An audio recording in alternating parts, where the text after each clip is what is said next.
बार वह कभी जाने का मन नहीं करेगा, भागेगा ही नहीं।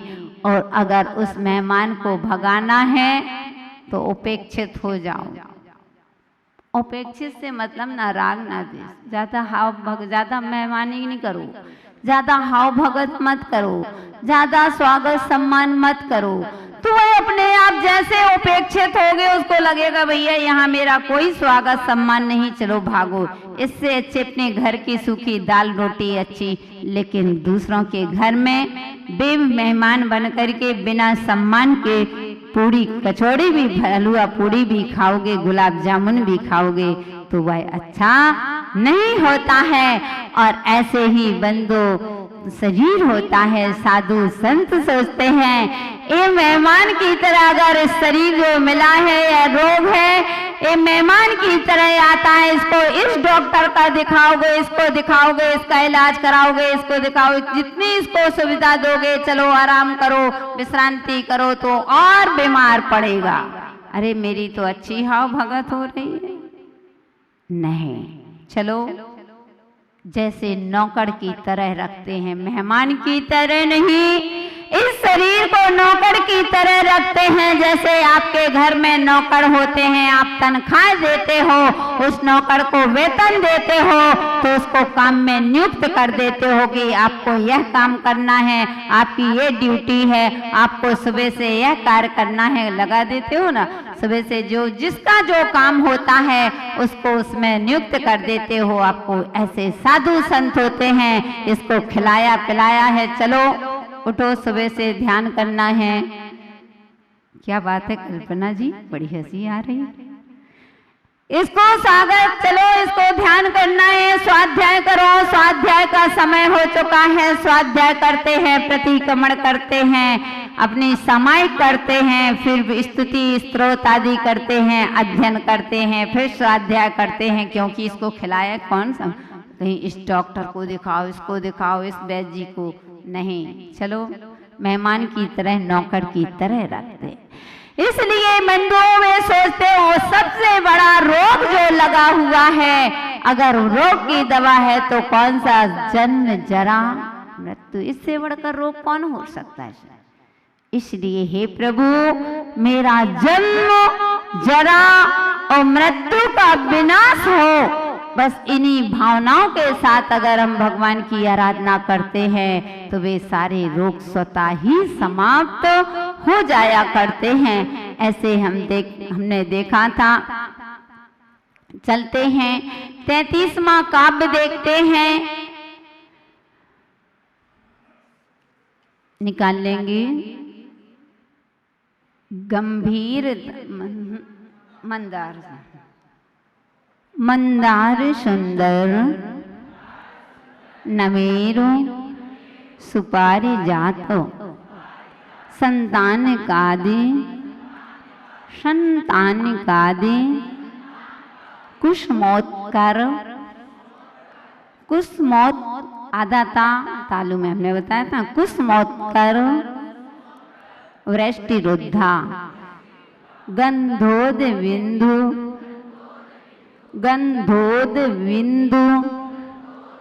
शुभ मंद मरुत प्रपाता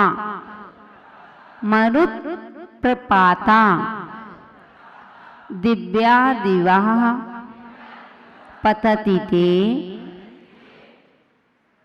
वचसाम ततिर्वः, मंदार सुंदर नवेर सुपारी जातो,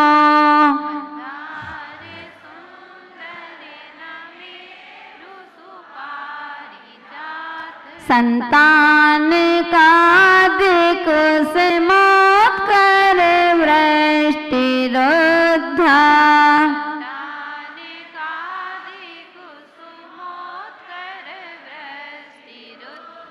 गंधोद बिंदु शुभ मंद मरुत प्रपाता,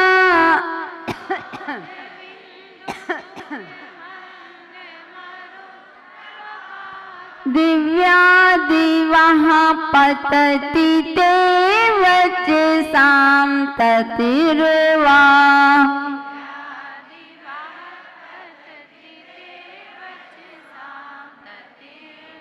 अब एक बार हम पूरा पढ़ेंगे, फिर आप लोग पढ़ेंगे, ठीक? मंदारे सुंदरी नमेर सुपारी जात संतान कादि कुसुमोत्कर वृष्टि रुद्धा गंधोद बिंदु शुभ मंद मरुत प्रपाता दिव्या दिवाह पतति ते वचसां ततिर्वा।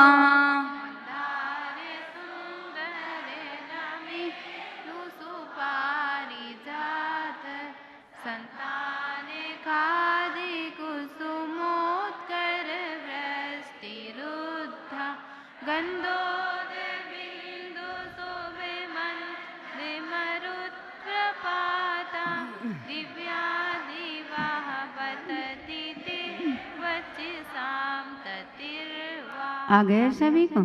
यहाँ कह रहे हैं पुष्प वृष्टि प्रातिहार का वर्णन चला। कौन सी प्रातिहार का है? पुष्प वृष्टि। यह काव्य की विशेषता है। किसी भी प्रकार का आपको ज्वर हो यानी बुखार हो, चाहे वो डेंगू बुखार हो, कोई भी मलेरिया बुखार हो, कोई भी किसी भी प्रकार का आपको बुखार हो, किसी भी प्रकार की आपकी देह में मतलब आपको पीड़ा हो रही है, सारे बुखारों को दूर करने का एक ही काव्य है कि आप भक्तांबर स्तोत्र का 33वां काव्य पूर्व दिशा की ओर मुख करके शुद्धि विशुद्धि के साथ भावों के साथ पढ़िए और आप एक बार 3 बार पढ़ करके अपने शरीर पर हाथ फेरेंगे, 5 मिनट नहीं लगेंगे बंधु, आपका ज्वर ठीक हो जाएगा, आपका ज्वर कम हो जाएगा। अगर आपकी हिम्मत नहीं है तो सामने वाला भी पढ़ करके वो एक बार आप जिसको बुखार है उसके ऊपर हाथ फेर देंगे, सारा बुखार दूर हो जाता है। तो इसकी क्या विशेषता है? गंधोद बिंदु सुगंधित जल बिंदुओं से युक्त शुभ मंद मरुत प्रपाता वायु के साथ गिरती हुई उद्धा यानी श्रेष्ठ ऊर्ध्वमुखी दिव्य मंदार यानी मंदार जाति के सुंदर जाति के नमेरु और नमेरु जाति के सुपारिजात और पारिजात जाति के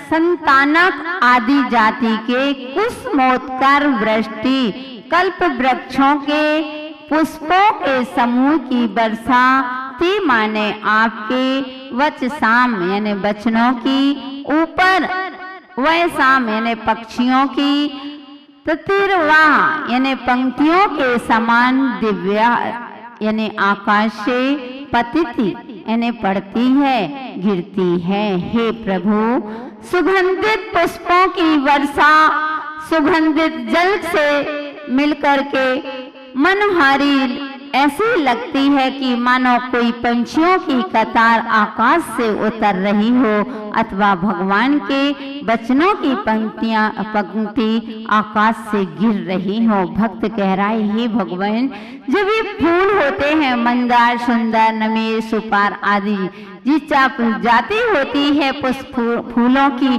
जब वो फूल जब वो गिरते हैं तो ऐसे लगते हैं, जब पक्षीगण देखना, जब एक साथ पक्षीगण अपनी कतार से चलते हैं और नीचे की ओर आते हैं तो बहुत सुंदर लगते हैं। जब बारिश का मौसम हो और धूप ना निकली हो, हल्की हल्की बूंदे हो और पक्षी गण एक साथ ही रहते हैं। अकेला एक पक्षी बहुत, जब पंक्ति के बाद वह पक्षी आकाश से ऐसे निकलते हैं, ऐसे ही हे भगवान आपकी सुगंधित जल से मिलकर मनहारी लगती हुई मानो कई पक्षियों की कतार आकाश से उतर रही हो, ऐसी आपकी वाणी खिड़ती है।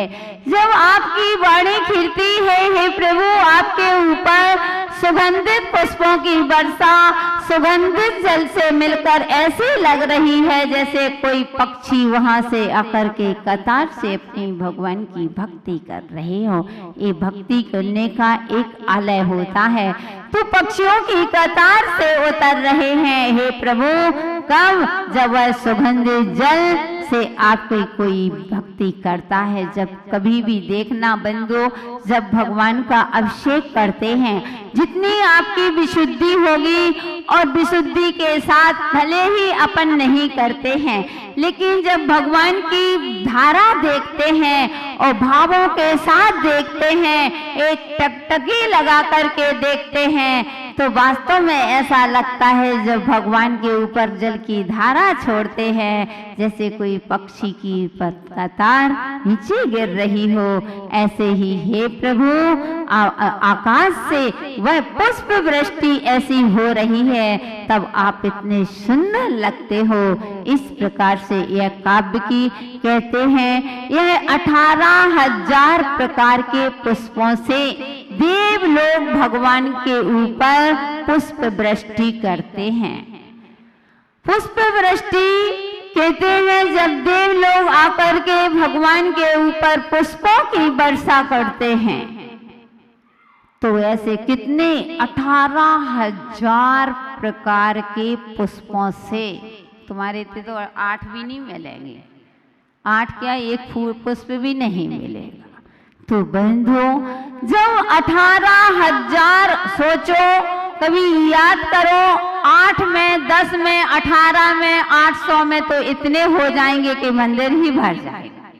और बंधु 18,000 प्रकार के पुष्पों से जब देव लोग वंदना कर, देव हैं, किसी भी प्रकार की भक्ति, क्योंकि भक्ति के लिए किसी को निषेध नहीं कर सकते हैं। मैंने कहा ना कि भक्ति भावनाओं को देखती है। अगर तुमने पुष्प भी चढ़ा दिए और भाव अच्छे नहीं है, तो कुछ भी चढ़ाते जाओ, तुम्हें पुण्य मिलने वाला नहीं है।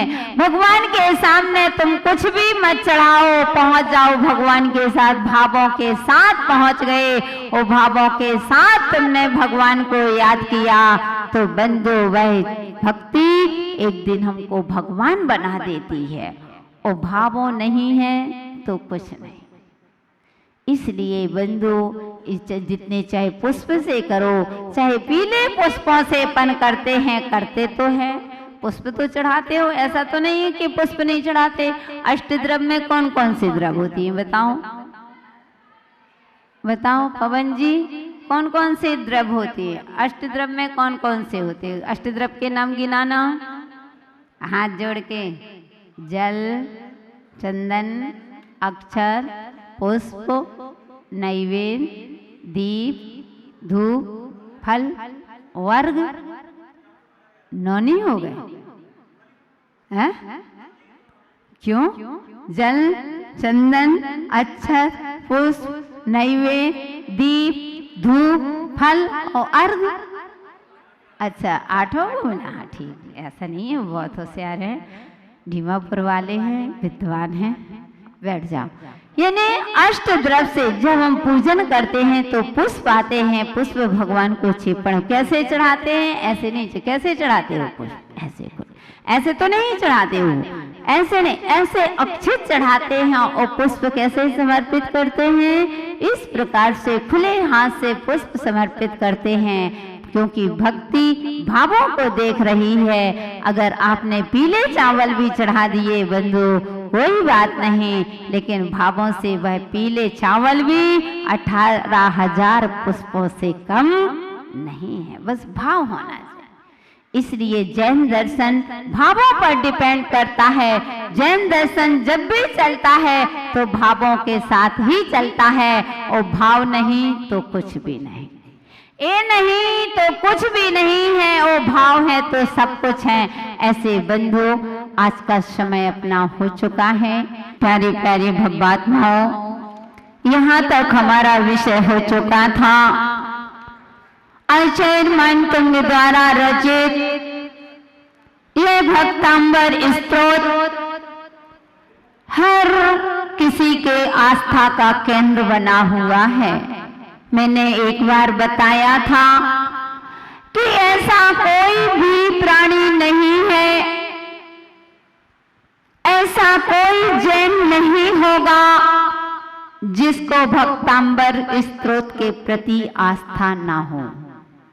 भले ही पढ़ते नहीं बन रहा है, भले ही उच्चारण करते नहीं बन रहा है, भले ही कुछ भी समझ में ना आए, लेकिन अगर भक्तांबर स्तोत्र का नाम सुन लेता है तो उसके मन में श्रद्धा जाग ही जाती, क्योंकि उसको मालूम है वो वास्तव में बंधु सारे दवाइयों की, सारे रोगों की दवा, सारे संकटों की दवा जो भी कह लो, सारा का सारा सार इस भक्तांबर स्तोत्र में समाया हुआ है।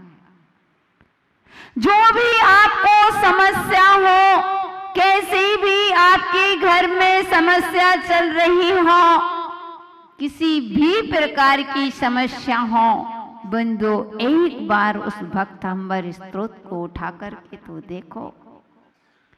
क्यों यदमा तजवा भटक रहे हो? क्यों यहाँ वहां अपने मस्तिष्क को सड़ा नारियल बना रहे हो? इतनी ऊंची वस्तु जिसके लिए उत्तमांग कहा गया। उत्तमांग जो मस्तिष्क है, इसको उत्तमांग की उपमा दी है। यह कीमती वस्तु है, और कीमती वस्तु हर जगह नहीं झुकती है, इसलिए झुकने के लिए आइए। देखिए, हम आचार्य मानतुंग महाराज ने जो हमको औषधि दी है, अगर एक काव्य का भी आपने रसपान कर लिया तो बंधु आपकी दिशा और दशा बदलने में देर नहीं लगती। किसके दिन कब बदल जाए कह नहीं सकते, इसलिए बंधु जन जन की आस्था का केंद्र यह भक्तांबर स्तोत्र। यहाँ पर अभी प्रातिहार का वर्णन चल रहा है। कल आपने शायद देखा होगा भामंडल प्रातिहार का वर्णन चला होगा।